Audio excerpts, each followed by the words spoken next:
Sejam bem-vindos à terceira mensagem da série Mais Um para Jesus. Nessa noite eu quero ministrar aqui em alguns minutos essa mensagem cujo tema é Mais Um, tornando-se um cristão de excelência. Eu quero ler com vocês aqui 2 versos da palavra de Deus. O primeiro são palavras de Jesus, Marcos capítulo 16, verso 15, que diz assim: Jesus disse aos seus seguidores: vão pelo mundo todo e contem as boas novas a todas as pessoas. Uma ordem de Jesus dada aos seus discípulos. Um segundo verso que eu quero ler, ele está no Salmo 67, é o verso número 2, que diz assim: assim saberemos por onde Ele quer que nós andemos. Assim todas as nações conhecerão a sua salvação. Eu fico perguntando, mas que tipo de cristão nós queremos ser? Estava lendo um texto hoje ali com o pessoal da base de adoração, antes da nossa celebração, e Deus me deu o texto lá da primeira carta de Pedro, capítulo 2, que diz que nós somos geração eleita, sacerdócio real, nação santa, povo exclusivo de Deus.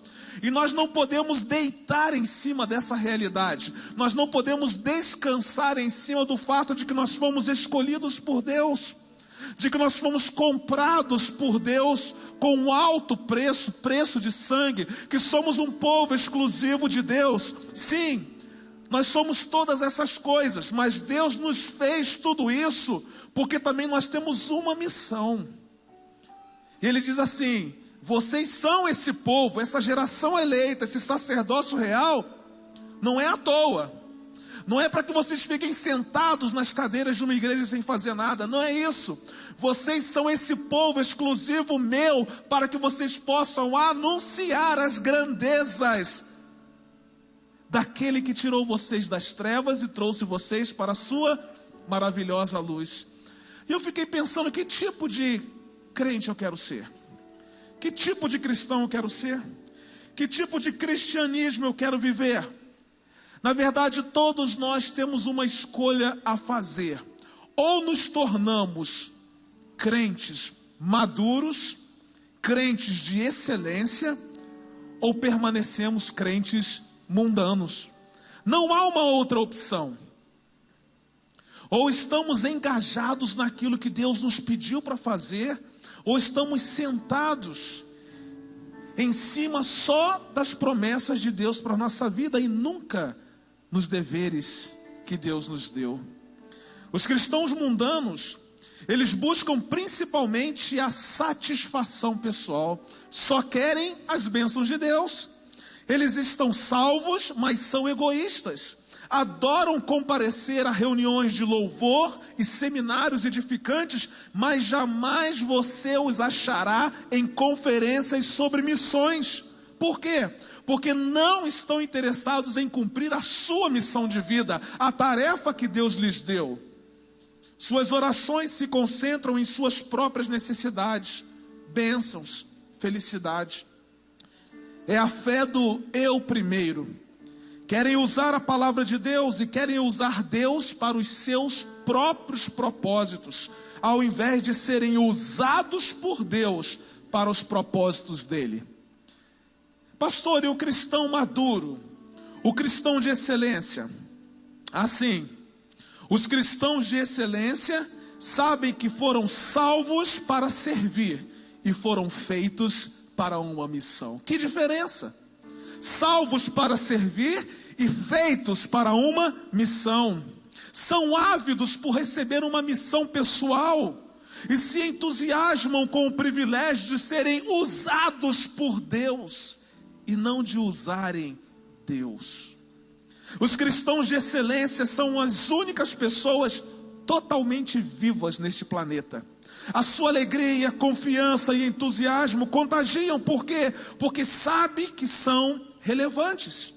Acordam a cada manhã na expectativa ardente de que Deus opere por meio deles. Irmãos, que coisa magnífica é acordar de manhã e saber que Deus tem algo grande para fazer através da minha vida.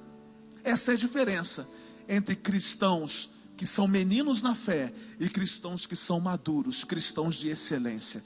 Cristãos de excelência acordam com grandes expectativas daquilo que Deus vai realizar através da vida dele. Eles não saem de casa chateados porque estão indo para um trabalho que é tão difícil, para um patrão que é tão ignorante, mas saem de casa sabendo que Deus pode usá-los para mudar o ambiente onde eles trabalham, e podem mudar também e transformar a realidade daquele patrão ignorante. Queridos, nós fomos criados para uma missão, mas não podemos continuar como meninos da fé. Deus está nos convidando nessa noite para participar da mais magnífica, ampla, multiforme e importante causa da história, que é o reino dele estabelecido através das casas de paz. Por isso que Deus o convida agora a se tornar um cristão de excelência, a deixar toda a meninice. Um cristão que sabe qual é a sua missão de vida e que trabalha intensamente para cumpri-la. De acordo com o que a Bíblia ensina, como que você pode se tornar um cristão de excelência? Eu quero então aqui nessa noite destacar 3 atitudes que o farão pensar em se tornar um cristão de excelência. Alguém que não desiste de cumprir a missão que lhe foi dada por Deus. E a primeira atitude é essa que vai aparecer aí para vocês. Troque o raciocínio egoísta pelo raciocínio altruísta. Cristãos meninos na fé são egoístas. Cristãos maduros e excelentes são altruístas. A palavra de Deus, em 1 Coríntios capítulo 14, verso 20, diz assim: irmãos, não pensem como crianças. Sejam adultos no seu modo de pensar. Por que Paulo está dizendo isso? Porque geralmente crianças só pensam em si mesmas. Você pega aí a turma de criança, coloca, o brinquedo é dela, ela não quer emprestar para ninguém. Dificilmente acontece, né, de uma criança pequena com o brinquedinho dela repartir. A não ser quando isso é muito ensinado, e ainda assim quando você ensina muito, ela ainda tem aquele desejo assim de guardar aquilo que é dela, né, de cuidar daquilo que é dela e não repartir com as outras pessoas. Isso é coisa de criança. Mas pessoas maduras já não pensam mais como crianças. Pensam nas outras pessoas. A criança, ela ainda não pensa nas outras pessoas. Ela ainda pensa nela, nos seus benefícios, naquilo que ela pode adquirir e não repartir. Mas Deus ordena o seguinte: não pensem somente em seus próprios interesses, mas estejam interessados nos outros também. É claro que essa é uma mudança de mentalidade difícil de ser realizada. Trocar a nossa mentalidade egoísta por uma mentalidade altruísta não é uma coisa fácil de se fazer. Não é uma questão que muda da noite para o dia, mas é um exercício que você precisa realizar. E através do exercício você vai alcançar aquilo que você pretende alcançar em Cristo Jesus. Somos naturalmente voltados para nós mesmos. E se nós percebermos a mídia em geral, quase todas as propagandas nos incentivam a pensar em nós mesmos. A única forma de alterar esse padrão é sermos dependentes completamente de Deus a cada momento. Um cristão maduro, ele sabe que tudo que chega às suas mãos é para repartir. Por quê? Porque ele é dependente de um Deus que de Gênesis a Apocalipse ensina as pessoas a repartirem. E se você recebeu Jesus na sua vida, e se algo diferente aconteceu a partir de Jesus, se coisas novas começaram a brotar na sua casa e na sua vida, você não pode ficar calado diante dessa realidade. Você não pode guardar isso para você. Você não pode ser um crente consumidor, mas tem que ser um crente que saiba repartir tudo aquilo que Deus tem feito em você e através de você. A Bíblia diz o seguinte: Deus nos deu o seu Espírito. É por isso que não pensamos da mesma forma que as pessoas desse mundo. Porque você pode dizer: ah, pastor, mas lá no meu serviço fulano faz assim. Meu colega de serviço não pensa nisso, mas a Bíblia diz que nós recebemos o Espírito Santo de Deus, e aqueles que têm o Espírito Santo de Deus não podem pensar da mesma maneira como as pessoas desse mundo pensam. Paulo, escrevendo aos Colossenses, ele diz assim: pensai nas coisas que são do alto e não nas coisas que são da terra. Deus é um Deus de compartilhamento. Deus compartilhou o próprio Filho conosco. Então, para você se tornar um cristão de excelência, você vai ter que entender esse princípio. De quê, pastor? De trocar o seu raciocínio egoísta por um raciocínio altruísta. Comece pedindo ao Espírito Santo que o ajude a pensar na necessidade espiritual das pessoas, daqueles que não creem em Jesus. Diga assim em sua oração: Pai, ajuda-me a compreender o que está impedindo essa pessoa de conhecê-lo. Seu objetivo é verificar onde os outros se encontram em sua jornada espiritual, fazendo então todo o possível para levá-los ao conhecimento de Cristo. Você pode aprender a fazer isso adotando a mentalidade de Paulo, que disse o seguinte: não estou procurando o meu próprio bem, mas o bem de muitos, para que sejam salvos. O grande problema é que nós estamos sempre procurando o nosso bem. E enquanto procuramos o nosso próprio bem, pessoas estão morrendo sem o amor de Jesus. Mas Paulo disse assim: eu não estou preocupado no meu próprio bem, mas a minha preocupação é com o bem de muitos, para que essas pessoas também conheçam o mesmo Jesus que alcançou a minha vida. Casa de Paz é uma excelente oportunidade para você começar a tornar-se um cristão de excelência, deixando de pensar somente em você e passando a pensar em outras pessoas que também são alvos do amor de Deus. Então, troque o seu raciocínio egoísta pelo raciocínio altruísta, bondoso, abnegado, cuidadoso e generoso. Uma segunda atitude daqueles que desejam se tornar um cristão de excelência: substitua o pensamento imediatista pelo pensamento com perspectiva eterna.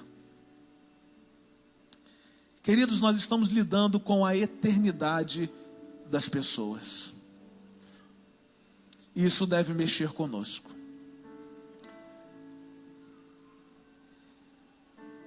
Tiago fala sobre fé sem obras. O que significa dizer que quem entrega a vida para Jesus naturalmente tem um desejo de fazer obras, de atender necessidades que são imediatas. Sim, nós fomos chamados para isso também, mas principalmente fomos chamados para atender a uma perspectiva eterna. As perspectivas imediatas, elas precisam ser uma ponte para alcançarmos os corações das pessoas com a realidade da vida eterna. Para aproveitar ao máximo o seu tempo na terra, você deve manter uma perspectiva eterna. É por isso que a Bíblia diz que aquele que crê em Jesus tem a vida eterna. A Bíblia não diz que aquele que crê em Jesus terá a vida eterna. Você já começa a desfrutar vislumbres da vida eterna aqui na terra. Na verdade, queridos, se nós estivermos em perfeita consonância com aquilo que Deus quer para a nossa vida, nós já vamos experimentar céu na terra, a despeito de toda a realidade que está ao nosso redor. Por isso é que nós já desfrutamos de coisas eternas aqui. Uma alegria que independe das circunstâncias, uma paz em meio à guerra e tantas outras coisas que Deus vai ministrando ao nosso coração. Essa perspectiva eterna irá evitar que você dê importância excessiva a questões menores e o ajudará a distinguir entre o que é urgente e o que é eterno. Paulo disse o seguinte: fixamos os nossos olhos não naquilo que se vê, mas no que não se vê. Pois o que se vê, o que estamos vendo é o que? É transitório, mas o que se não vê é eterno. Estamos lidando com coisas eternas. E é por isso que a palavra de Deus diz que olho nenhum viu aquilo que Deus já preparou para nós. Não chega à nossa compreensão tudo aquilo que Deus já preparou para nós na eternidade. É por isso que eu preciso fazer casas de paz. Porque da mesma forma que eu quero estar na eternidade com Cristo Jesus, eu quero ver outras pessoas comigo também. E são as pessoas que Deus coloca à minha frente. E se Deus colocar pessoas à sua frente, não se abstenha da sua responsabilidade. Se Deus colocou, é com você. Muitas das coisas em que empenhamos as nossas energias já não significarão mais nada daqui a um ano. E é verdade. Às vezes coisas que a gente se dedica tanto e tanto e tanto, faz tanto esforço, quando a gente olha para trás e fala assim: fiz tanta coisa, tanto esforço e não valeu nada. Mas queridos, com relação às realidades eternas, eu vou dizer a você, você vai se esforçar, vai fazer, vai caminhar, e vai ter vontade de fazer cada dia mais, porque você vai olhar com perspectiva eterna e vai dizer assim: valeu a pena, valeu a pena. Não troque a sua vida por coisas temporárias. O que é que você está permitindo que se interponha entre você e a missão que Deus lhe deu? O que está impedindo você de se tornar um cristão de excelência? O que quer que seja, queridos, abandone hoje, para que você se torne um cristão de excelência. Um cristão capaz de trocar as realidades imediatistas pelas realidades eternas. Jesus nos disse o seguinte: acumulem para vocês tesouros nos céus. E como nós podemos fazer isso? Em uma das suas declarações mais incompreendidas, Jesus disse o seguinte: por isso eu lhes digo, usem a riqueza desse mundo ímpio para ganhar amigos, de forma que quando ela acabar, estes os recebam nas moradas eternas. Jesus não quis dizer com esse texto aqui que você deve comprar amigos com o dinheiro, mas que você deve usar o dinheiro que Deus lhe deu para levar pessoas a Cristo. O pastor foi enfático aqui no momento dos dízimos, e é verdade. Seu dinheiro tem perspectiva eterna. Deus deu dinheiro a você para quê? Em primeiro lugar, é para levar a gente para Jesus. Então use todos os seus recursos para fazer com que pessoas conheçam a realidade que você conhece e experimentem aquilo que você experimentou. Esse é o melhor investimento financeiro que você pode fazer. A Bíblia diz o seguinte: fazendo isso, eles estarão acumulando um tesouro real para si mesmos no céu. Este é o único investimento seguro para a eternidade. E estarão levando uma vida cristã frutífera aqui na terra também. Que coisa maravilhosa. Fala de realidades eternas, mas fala que nós já podemos desfrutar algumas dessas realidades aqui na terra também. Pastor, o que é a casa de paz? É o movimento contínuo de Deus, que envolve o destino eterno das pessoas. Um cristão de excelência precisa substituir o seu pensamento imediatista pelo pensamento da perspectiva eterna. Pense, meu irmão, como será extraordinário encontrar seus filhos da paz no céu. Aleluia! Pense em como será maravilhoso encontrar com seus filhos da paz lá na eternidade. Agora pense aí também.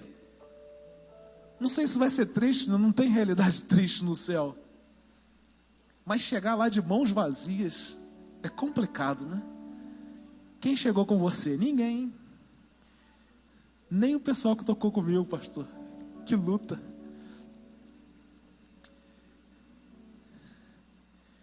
Há um destino eterno em jogo. E nós não sabemos o dia de amanhã. Aliás, nós não sabemos o que vai acontecer conosco Daqui a 1 minuto. Eu não sei nem se eu vou continuar a pregar aqui para vocês. Só quem sabe é o Senhor. E se estamos tratando de coisas eternas, há uma urgência. Há uma urgência.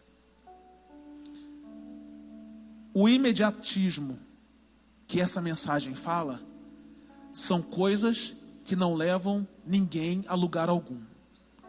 A urgência é de fazer casas de paz, é de anunciar o Evangelho. Por quê? Porque estamos tratando do destino eterno das pessoas. Terceira e última atitude: pare de pensar em desculpas e comece a pensar em formas criativas de cumprir a sua incumbência. Com certeza, quando nós começamos a falar aqui em Casas de Paz, você lá no seu coração falou assim: pastor tá louco, vou fazer nada disso, vou mexer com isso não posso, não tem tempo. Aí chamou a gente de vagabundo, né? Não tem tempo, pastor, não tem tempo, minha vida é uma loucura, coisa doida. E a gente vai dando um monte de desculpas. Eu pergunto assim para você, com sinceridade: quem ganhou você para Jesus? E se ele tivesse uma desculpa também, onde você estaria hoje? Não é verdade? Quantas pessoas estão deixando de receber a salvação em Cristo Jesus porque você só tem desculpas para Deus? O mais interessante é que quando nós aceitamos Jesus como nosso Salvador, a Bíblia diz que quem passa a habitar em nossa vida é o Espírito Santo. E com ele vem os dons do Espírito, que são as capacitações para que a igreja de Cristo seja edificada. E todos nós recebemos dons. Dons são presentes de Deus, são capacitações de Deus que combinam com aquilo que já é natural nosso. Então todo mundo sabe fazer alguma coisa. O que é que precisamos fazer então nesse tempo? Pastor, eu nem sei falar muito bem, mas vou fazer esse negócio de casa de paz. Porque você sabe falar daquilo que aconteceu com você, quem você era e quem você é agora. É o seu testemunho de vida, a mensagem de hoje de manhã. Você precisa encontrar formas criativas de cumprir a sua missão. Deus deu a você essa criatividade, essa inteligência. Agora você precisa parar de dar desculpas e começar a pedir ao Senhor que revele as criatividades que Ele deseja usar através da sua vida, para que a missão dele seja cumprida. Da mesma forma que Deus rejeitou as desculpas de Sara, quando ela disse estar muito velha para ser usada por Deus, Ele também rejeitou as desculpas de Jeremias. Jeremias disse que era muito jovem, e olha o que Deus disse para ele: não diga isso, respondeu o Senhor, pois você tem de ir aonde quer que eu o enviar e dizer o que quer que eu diga a você. Não tenha medo do povo, pois eu estarei com você e cuidarei de você. Deus te deu uma missão, meu querido. Ele está dizendo a mesma coisa para você: eu estarei com você, eu estou cuidando de você, eu estou capacitando você, eu estou realizando através de você. A única coisa que você precisa é ir, é fazer mais é cumprir a sua missão. O restante é comigo. Quem trabalha através de você sou eu. Você é só o instrumento. Quem usa o instrumento sou eu. Você já viu um instrumento tocar sozinho? Se o Renan não estivesse ali, aquele piano estaria tocando sozinho? A não ser que a gente estivesse tratando de coisas da cobertura espiritual aqui, né? Mas para que saia som ali, é necessário que alguém faça o quê? Toque. E até se for um espírito, vai tocar, tem que precisar tocar. Deixa eu dizer uma coisa para você: você é um instrumento de Deus. Agora pode ser um instrumento empoeirado, sem uso, largado, deixado de lado. Não porque o grande artista do universo não queira usar, mas é porque você não quer ser usado.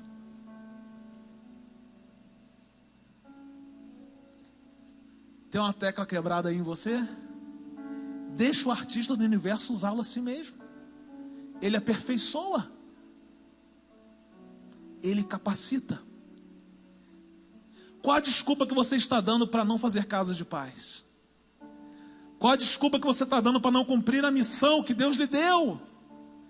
Nessa noite Deus está cobrando isso de você, dizendo assim: meu filho, para, eu não aguento mais as suas desculpas.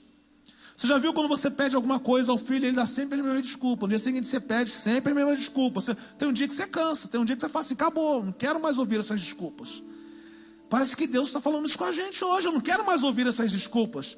Quem está capacitando sou eu, quem está dando sou eu, quem está mandando sou eu.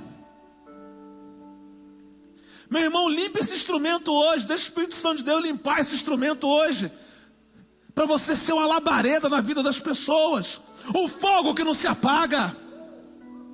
Pode ser que você acredite ser necessário um chamado especial de Deus. Sabe, guardando aí, você sentir um troço. Dá um grito no seu ouvido e você sentir um troço e acorda, meu irmão. Talvez você esteja esperando aí alguma sensação, uma experiência sobrenatural. Deixa eu dizer uma coisa para você: a palavra de Deus já disse que você é chamado, e ponto final. Somos todos chamados para cumprir os propósitos de Deus para a nossa vida. Quais, pastor?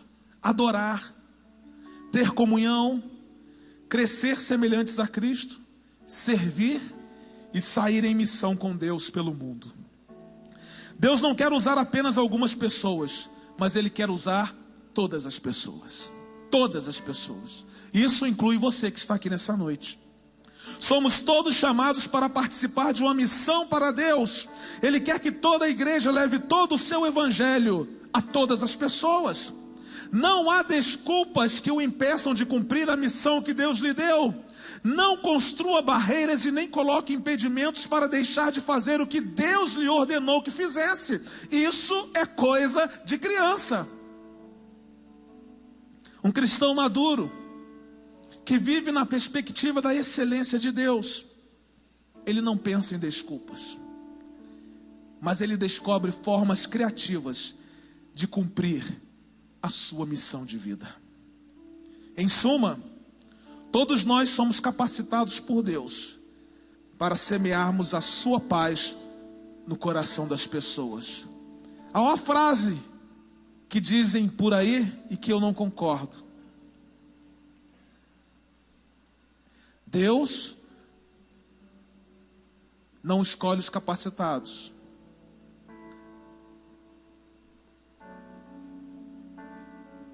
mas capacita os escolhidos. Eu já parto da premissa de que todos nós somos capacitados. Todos nós. Porque essa frase pode ser uma desculpa para você não fazer. Mas quando já parte do pressuposto de que Deus já te criou capacitado, meu irmão, deixa eu dizer uma coisa: Deus conhece você desde a eternidade. Você só se conhece há alguns anos. Quando seu pai e a sua mãe tiveram aquela noite de amor, Deus disse assim: haja Eduardo, e houve Eduardo, e viu Deus que era muito bom. O que Deus disse isso? Eduardo, eu te criei cheio de capacidade para você cumprir a minha missão de vida. Deus disse o seu nome na eternidade, porque Ele já sabia que você ia nascer com capacidade para partilhar a missão que Ele lhe deu. Deus disse o seu nome na eternidade, porque Deus já sabia que você tinha capacidade de cumprir a missão que Ele deu a você. Entenda isso. Não dê desculpas para o Senhor, porque Ele conhece você melhor do que você mesmo. Foi Ele quem criou você. Cada detalhe, cada lance, com cada peculiaridade. O Elias, ele vai alcançar esse tipo de pessoas. A Lu, esse tipo de pessoas. Pastor Renato, outro tipo de pessoas. A própria palavra de Deus diz que Deus deu a um alguns dons, a outros dons. O que isso significa? Que todos nós nascemos capacitados por Deus para cumprir a missão de vida. Não dê desculpas a Deus, querido. Use todas as habilidades que você tem, a criatividade que Deus lhe deu para cumprir a sua missão de vida. Se você quer ser semelhante a Jesus, deve ter misericórdia das pessoas, compaixão pelas pessoas. A Bíblia diz que por onde Jesus passava, Jesus se compadecia das pessoas. Você não pode se dar por satisfeito apenas com a sua família e amigos vindo a Jesus. Existem mais pessoas e mais pessoas, e Jesus quer achar todos os seus filhos que estão perdidos. Ele disse assim: se você insistir em salvar a sua própria vida, você a perderá. Somente aqueles que põem de lado a sua vida por minha causa e por causa da boa nova é que saberão realmente o que significa viver.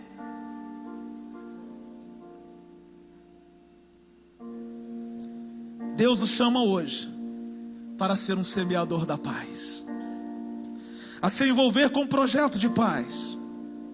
E isso tem a ver com o seu nível de maturidade espiritual. Ou você permanece como um menino, frágil, inconstante, desobediente, ou você se torna um cristão de excelência, que está pronto para cumprir sua missão de vida. Hoje nós aprendemos que Deus nos deu uma missão, e que só nos tornaremos cristãos de excelência o dia que cumprirmos a missão que Ele nos deu. Então, para se tornar um cristão de excelência, troque o raciocínio egoísta pelo raciocínio altruísta. Substitua o pensamento imediatista pelo pensamento da perspectiva eterna. E pare de pensar em desculpas e comece a pensar em formas criativas de cumprir a sua incumbência. Queridos, que oportunidade que Deus está nos dando. Mas eu também queria dizer algo ao seu coração que está aqui nessa noite e que não faz parte de nenhuma igreja. Talvez você esteja perguntando assim: pastor, o que eu estou fazendo aqui nessa noite? Se eu estou pregando sobre mais um tornando-se um cristão de excelência, se eu não sou esse cristão. E é por isso que eu estou pregando aqui nessa noite, porque Deus também quer fazer de você um cristão de excelência. Deus também quer usar a sua vida. Hoje Ele quer começar a transformar a sua história de vida, para que você também seja um canal de transformação de vida de outras pessoas. Deus quer fazer algo novo em você, porque Ele tem um amor que é incomparável, um amor ousado, um amor que enviou o seu próprio Filho para morrer em seu lugar. Então mais um, tornando-se um cristão de excelência, é para você, meu amigo, que está conosco aqui nessa noite. Deus quer salvar a sua vida, e a partir da sua vida Ele quer salvar muitas outras pessoas. Na semana passada nós ouvimos o que Deus fez na vida do Magno, na vida da Carol. Hoje ouvimos o que Deus fez na vida da Camille e do Márcio. Mas nós poderíamos encher este tablado aqui de pessoas que diriam quem elas eram antes de Jesus e o que elas são agora, depois de Jesus. Você também pode ser alguém diferente a partir da decisão que você vai tomar aqui nessa noite. Eu quero convidá-los a ficar em pé. Nós vamos cantar a respeito do ousado amor de Deus, desse amor de Deus que alcançou a minha vida e que quer alcançar a sua vida nessa noite. Vamos adorar ao Senhor, e enquanto adoramos ao Senhor, deixe que o Espírito Santo de Deus ministre de forma profunda ao seu coração.